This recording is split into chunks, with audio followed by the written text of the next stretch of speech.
semuanya, perkenalkan nama saya Yeni Dwi Lestari dari jurusan Ilmu Sejarah Fakultas Ilmu Budaya Universitas Andalas. Nah, di video kali ini saya akan review buku yang berjudul Terbentuknya Sebuah Elit Birokrasi. Buku yang akan saya review ini adalah buku Heather Sutherland yang diterjemahkan oleh Dr. Andes Sunarto yang berjudul Terbentuknya Sebuah Elit Birokrasi, dengan judul aslinya The Making of a Bureaucratic Elite. Di Indonesia sendiri, buku ini diterbitkan oleh Sinar Harapan di Jakarta pada tahun 1983. Tebal bukunya yaitu sekitar 291 halaman dan memiliki 11 bab di dalamnya. Oke, kita masuk ke pembahasannya. Birokrasi yang dibicarakan dalam buku ini adalah birokrasi pribumi. Birokrasi yang dibicarakan dalam buku ini adalah Panggreh Praja. Apa itu Panggreh Praja?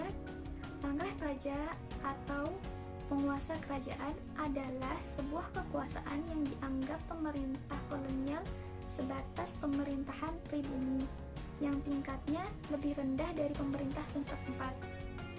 Panggreh Praja ini adalah sebuah elit birokrasi pribumi yang dibentuk oleh kolonial Belanda sebagai suatu sistem yang dikontrol oleh negara jajahan. Nah, kolonial Belanda ini sudah memiliki sistem tersendiri, namun dengan adanya sistem tradisional ini, maka kolonial Belanda hanya mengontrolnya saja dengan tidak menghapuskan sistem tersebut. Dalam jalannya Panggreh Praja ini, pemerintah Belanda hanya memberikan mandat bahwa Panggreh Praja merupakan ikon penguasa tradisional yang bisa menjadi orang-orang kepercayaan pemerintah kolonial. Mengapa sistem ini menjadi pilihan kolonial Belanda untuk menguasai suatu daerah? Saat itu, pemerintah kolonial, dalam hal ini VOC, bukan sebuah badan militer yang mampu menaklukkan seluruh Jawa. Dengan kedudukan elit birokrasi Panggreh Praja, maka pemerintah kolonial dapat menjangkau wilayah sampai tingkat terkecil dengan mematuhi kebijakan-kebijakan pemerintah Belanda. Dalam perkembangannya, elit sipil pribumi berusaha menjadi semakin meluas dan menyambung menjadi sebuah sistem yang menyatu hingga ke pusat, yaitu sampai Batavia. Sebelum hadirnya elit pribumi seperti Panggreh Praja, sistem birokrasi sebelumnya adalah sistem monarki, di mana sistem kekerabatan merupakan satu bentuk birokrasi yang bercorak tradisional patrimonial yang terdapat pada masa kerajaan Hindu-Buddha. Kemudian, pada masa kerajaan Islam di Indonesia, muncul sebuah birokrasi yang di dalamnya telah ditempatkan orang-orang yang ahli di bidangnya dan memiliki jabatan yang tinggi di pemerintahan. Setelah struktur birokrasi kerajaan Islam berjaya beberapa abad, kemudian digantikan dengan sistem modern Eropa. Ada 4 pendekatan dalam menjalankan sistem ini, yaitu tata pemerintahan kolonial sebelumnya adalah VOC dengan pemerintahan yang cenderung konservatif. Yang kedua, awal kolonial yang cenderung liberal. Yang ketiga, yaitu kultur stelsel atau tanam paksa. Yang keempat, kembali ke sistem liberal.